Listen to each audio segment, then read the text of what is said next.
All right, welcome back to DPC Week Review. Next up on the list and making our way through it is Eastern Europe, aka CIS, where I'm going to be going through the past 2 weeks of DPC Dota. Of course, I missed the second week's review because I was traveling, and so I'm going to be catching up on it now. So these videos are going to be a little bit more packed than my usual ones, but regardless, I still wanted to go through it. So starting off in the upper division, going to go through each and every one of the matches that has taken place since my last review, then taking a look at the updated standings, seeing what kind of movement we've been seeing there, and then finally ending things off with some stats and some discussion about some of the teams in this division.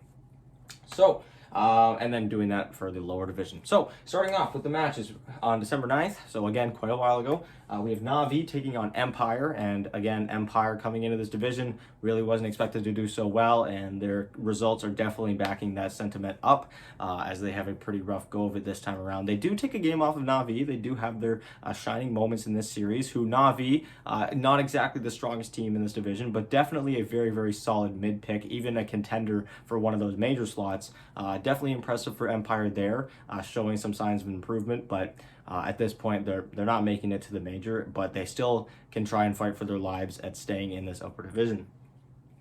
Following that, we have Team Spirit playing against PuckChamp. This was a series I was very excited to watch as PuckChamp got off to a very good start, and Team Spirit being Team Spirit and looking like themselves in their first series in week one. And yeah, this series kind of lived up to it a little bit in the sense that Team Spirit played really, really well. PuckChamp wasn't really able to follow all that up so far, but this was just a minor setback. Of course, losing to the TI defending champions is not a nothing to get upset about, especially with how well PuckChamp's been playing pretty much everywhere other than in that series, and we'll get to that. Following that, December 10th, we have Hellraisers taking Unique down 2-0. Unique has had a pretty rough season as well. Not unlike the Empire, however, it wasn't expected of them. They had a pretty good season last year. They held a decent part of their roster together. I thought in general they had made some improvements to their roster, but it does just not look like that at all. They're just having a really rough time. It looks like they're kind of lost a little bit in the drafting phase. Their lanes are getting really rough, and they're just really not able to show up to any of these games, and it's pretty unfortunate because, again, they had such a good season last year, and it just hasn't looked like the same team at all here. I had these guys predicted them to be attending the first major, and right now it's quite the opposite. Next up, December 12th, we have PuckChamp taking on Empire. And again, Empire showing that they're able to actually take some games off some of the better teams. And PuckChamp, they still get the series win. They do drop a little bit, but they're staying consistent. They're getting the wins that they need to be getting. To this point, obviously, they've only lost to Team Spirit, which is obviously nothing to be ashamed about. They're doing quite well for themselves. Next up, we have Virtus.Pro taking on Gambit, and things were looking pretty scary for Virtus.Pro to this point. Just losing one series was more than they had lost in the entire last season combined when it comes to the regional DPCs. And so heading into this, we were hoping to see a little bit of a turnaround from VP, and we did, but they still kind of had the lingering faults that we've been seeing from them for the past little while, and that is that some games are just complete non-starters for them. It's pretty much a 50-50 with what VP is going to end up doing. They're either going to crush all the lanes and just look dominant, look like their old selves, look like they made all the right moves in the offseason, or they're going to lose every single lane. All of their mid-game rotations are going to crumble, and they're going to look like one of the worst teams in the division. There's really no in-between. They've had a few games that have been a little bit close, notably that last series against PuckChamp that I'll end up getting to, where one of those games was quite close, but man, it has been such a feast or famine season for Virtus.Pro, and we're at the point now where we might not see Virtus.Pro at the first major, which is not something I would have expected at all heading into this season. They still have 3 more series left to play, so they could get up to a maximum of 5 wins, which could be enough to make them finish top 3, but it's getting really close. They can't afford to lose any more series, and one of those 3 series that they have left is against Team Spirit, and you can't exactly bank on winning that, especially with how good Spirit's been looking. So, yeah. Next up, we have Hellraisers versus Gambit on December 16th, sorry. And Hellraisers just continuing to impress. Not a team I was expecting very much from at the start of the season, and was very pleasantly surprised with their start. They were obviously the first team to have beaten Virtus.Pro at the start of the season, which was seen as a really big upset, but now it's starting to look like Hellraisers is looking like a pretty legitimate team, and they are staying in contention, looking like one of the teams that should be attending the first major. Now, there is plenty of time for them to slip out, but they have looked really good. Virtus.Pro then follows that up by playing as Unique. They win that series, which is huge for them because at this point in the season, they are now 2-1. They're looking to still finish at least top 2. They are beating some of the weaker teams in the division. If you look at the standings, Gambit and Unique are both near the bottom, but they're getting those wins nonetheless. And sure, they may not always be pretty, but they're getting the wins that they need. And all they need to do is finish top 3. On December 17th, we then had Spirit taking on Empire, and God, this was just brutal. Poor Empire. Again, rough season for them, and Team Spirit still looking like the best team in this division. And then finally, ending things off on December 19th, we had Navi taking Unique down 2-1. So they do drop a game. Navi showing that they're still having some struggles. Again, they dropped a game to Gambit earlier. Now they're dropping a game to Unique. So they aren't quite cemented as one of the more top teams in the region, but they are pretty well cemented in the middle part there. Still one of the tougher teams to play for some of the weaker teams in here. And finally, PuckChamp beating Virtus.Pro 2-1. And for 2 of these games in the series, each team won a game that was pretty one-sided. Virtus.Pro came into the series winning game 1 very, very dominantly. And then they just kind of crumbled from there. Game 3 was pretty close. It was probably the only really close game that Virtus.Pro has had this season. The rest of them have been really, really one-sided, at least from what I can remember. But they just kind of don't feel like the same Virtus.Pro as last season. And it makes sense. They aren't the same Virtus.Pro. But the calls that they're making, their team fight coordination, it just feels ever so slightly out of whack. And a team that has been playing as well as PuckChamp is going to be able to expose that. And that's pretty much what it came down to. When the game got late enough, PuckChamp just overall had the better team fight execution than them. And they just take this series 2-1. So, looking now at the standings, we have PuckChamp leading the way in first place with a 4-1 record. Very impressive. Second place following that in the same position as last week as well. We have Team Spirit.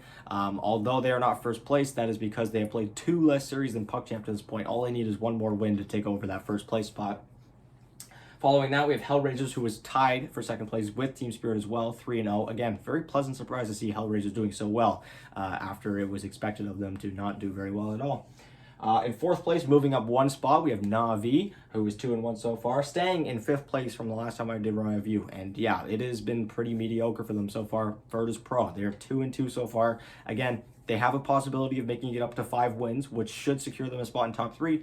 But with one of those series being against Team Spirit, it's pretty unlikely that they're going to end up making it to the major at this point, unless they get in through some sort of tiebreakers.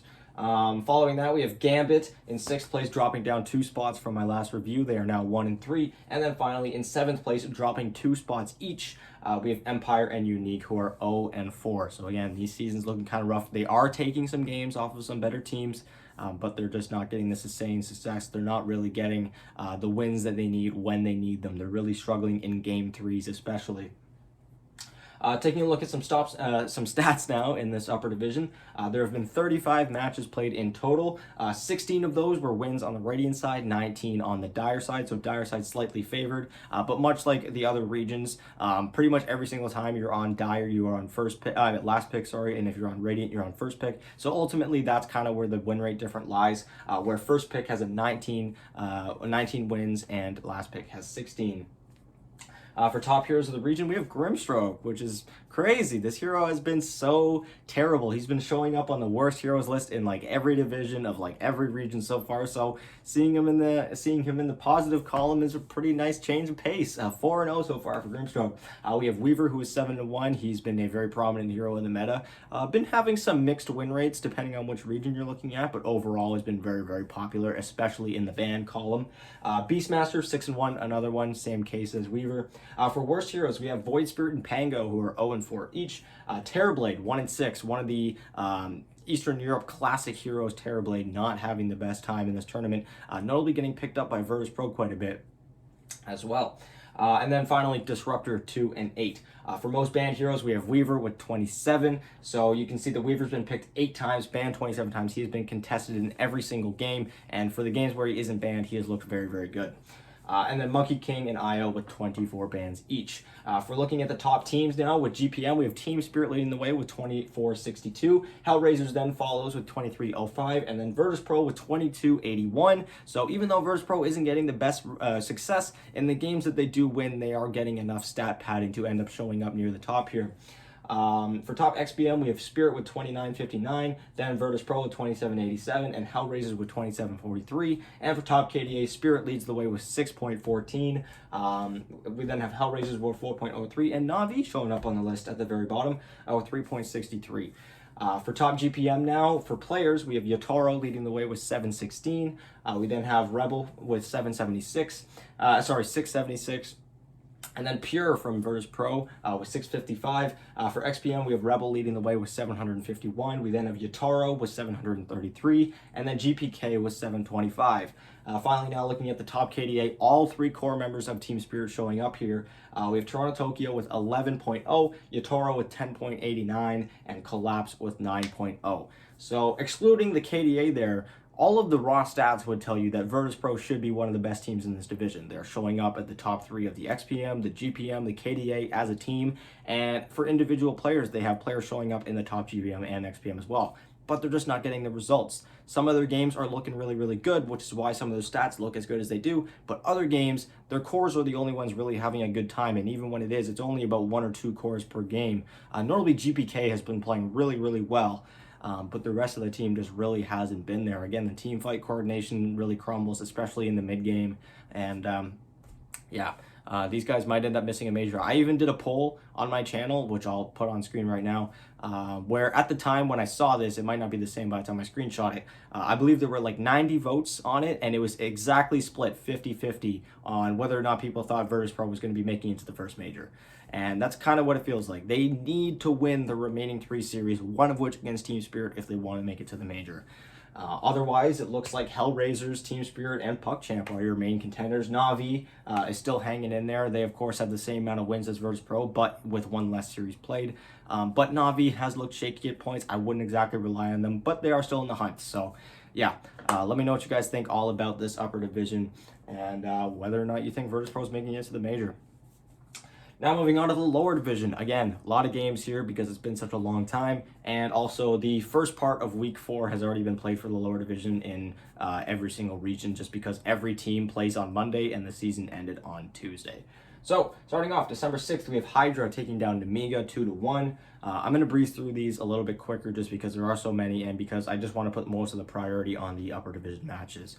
Following that, December 9th, we have Gambit taking down V Gaming. This, of course, being Gambit's B team, or their sister team, I guess you could say, because they do have a team in the upper division and the lower division.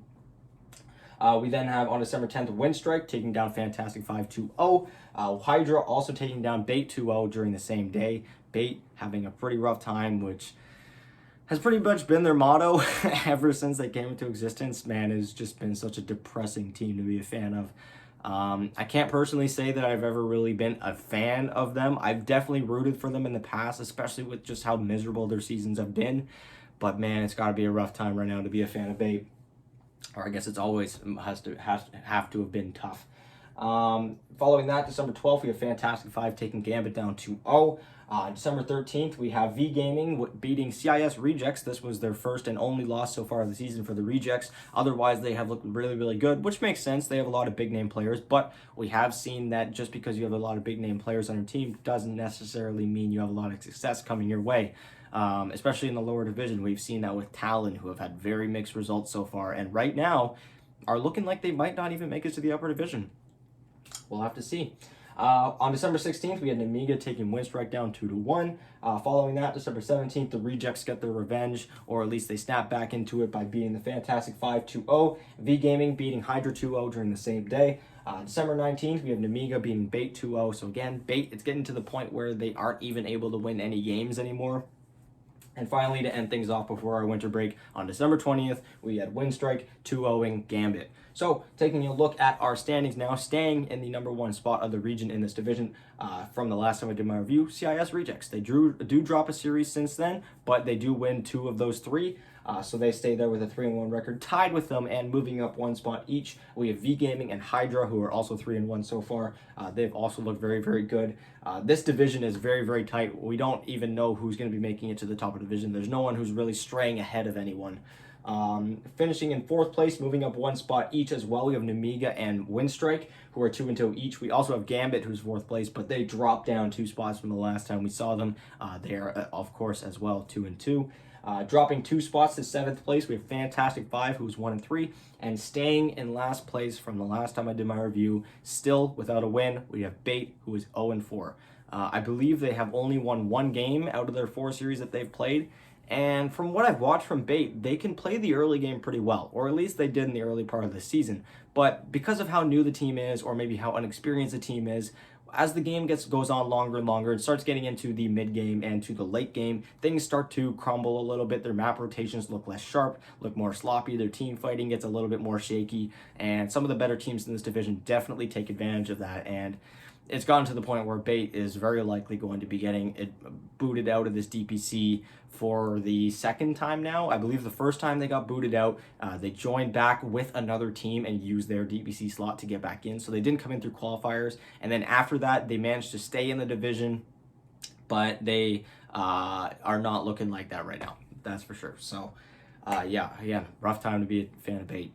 I guess it always is, but looking at some stats now, in total there have been 36 matches played, 20 of which have been Radiant wins, 16 of which Dire wins, and this is one of the regions as well where every single game has been played either your Radiant first pick or Dire last pick in this division. So for first and last pick, the win rate is the exact same as Radiant and Dire. For top heroes, we have Pangolier going 4-0. In the upper division, the heroes 0-4. So, again, kind of funny to see that in the same region but different division. Terrorblade, 7-1. So, Terrorblade, 1-6 in the upper division, 7-1 in the lower division. I love Dota sometimes. We have Mirana, who's 9-2 as well. A notable mention that didn't make the list is Puck. I believe Puck was 6-1 or 5-1 or something like that, but I thought Mirana's win rate was a lot more impressive, and so I wanted to put it up there. Especially since we haven't been seeing nearly as much Mirana in some of the other regions. For worst heroes, Dark Willow, 0-7 so far. This hero has been having a rough go of it pretty much everywhere. And it's not like we've been seeing very much of her, but whenever she is picked, it's not looked very good. It is a BKB meta, and it's pretty tough to play Willow in a BKB meta. We have Nyx Assassin, who is 1-4, and Razor, 2-6. This one kind of caught me off guard, especially with how strong Razor has been in this meta. Not having the results here. For most banned, we have Beastmaster with 26, Weaver with 25, and IO with 24. For top teams in GPM, we have CIS Rejects leading the way with 24.87. Following that, Gambit with 23.64, and Windstrike with 23.60. For top XPM, we have Gambit with 29.46, Hydra with 29.08, and CIS Rejects with 28.86. And then finally, for top KDA, we have Windstrike with 4.22, V Gaming with 3.83, and Hydra with 3.8. So, no real crazy high KDAs there, that's for sure. It's been a pretty close division, as I've mentioned before. If you just take a look at these standings, the top 6 teams are all just separated by a single series. So, yeah, these top 2 spots are still up for grabs for pretty much every single team in this division. And even for the teams near the bottom, like Bait and Fantastic 5, they're still not quite out of reach of catching the teams in front of them and preventing themselves from getting relegated. It is going to be very difficult, especially for Bait, who pretty much needs to win all 3 of the remaining series at this point, but it is possible. For top GPM players, we have Ramses leading the way with 825, which is very high. 825 GPM when he's already played 4 series is ridiculous. We have Painless with 730 and Dream with 709. Following that, we have Ramses with a 738 XPM leading the way. So his GPM is even higher than his XPM, which is not something that we see very often at all. Following that, we have Dream with 727 and Askold with 723. And for top KDA, we have Hayes with 9.43, Ramses with 7.95, and finally, Daksak, sorry, I don't speak Russian, with 7.81. So, yeah, again, this lower division is one of the more fun ones to watch just because of how close everything is. We won't know who's going to be going to the making it top 2, who's going to be finishing bottom 2. Maybe the next week of games is going to help us decide or help us see which ones are going to end up shaking up to the top and which ones are going to end up dropping to the bottom. But for now, it's entirely wide open, even for a team like Bait. This Christmas break has to be nothing but good for them. It's more time for them to train. And if they can turn things around, they need to win their next 3 series. They cannot afford to lose any of their next series. Or at least they need to look like they are at least coming together as a team. Because if they do end up falling out of this DPC, if they are playing well and still following it afterwards, they might still stick together and come back in through those qualifiers. But if it continues to look as miserable as it's been and they end up getting knocked out of the DPC, I think it's going to be very hard for Dendy to find any more players that'll want to come in to play with his team. So, yeah. Thank you guys so much for watching. This has been my review of Eastern Europe. Feel free to subscribe if you enjoyed the video. Feel free to like and share as well. Leave a comment of what you think about any stuff I talked about today. Tomorrow I'm doing my review of China, who of course already finished the lower division, so it's going to be a complete finished review of China's lower division. And then as we get further on into the season, I'm going to be going over China's upper division and kind of comparing it to how it's going to be. It's getting a little bit late now when it comes to a patch coming out, as we are about a week away from the season resuming and we haven't gotten any sort of gameplay patch yet, which is a little bit alarming because it feels like we've been playing on the same patch since before TI. But I mean, hey, it'll be kind of fun to see what some teams will be able to come up with when it comes to countering the current meta at the major. So yeah, thank you guys so much for watching. Feel free to check in tomorrow and the next few days, as I'll have videos going up every single day from now on. And yeah, talk to you guys tomorrow. Bye.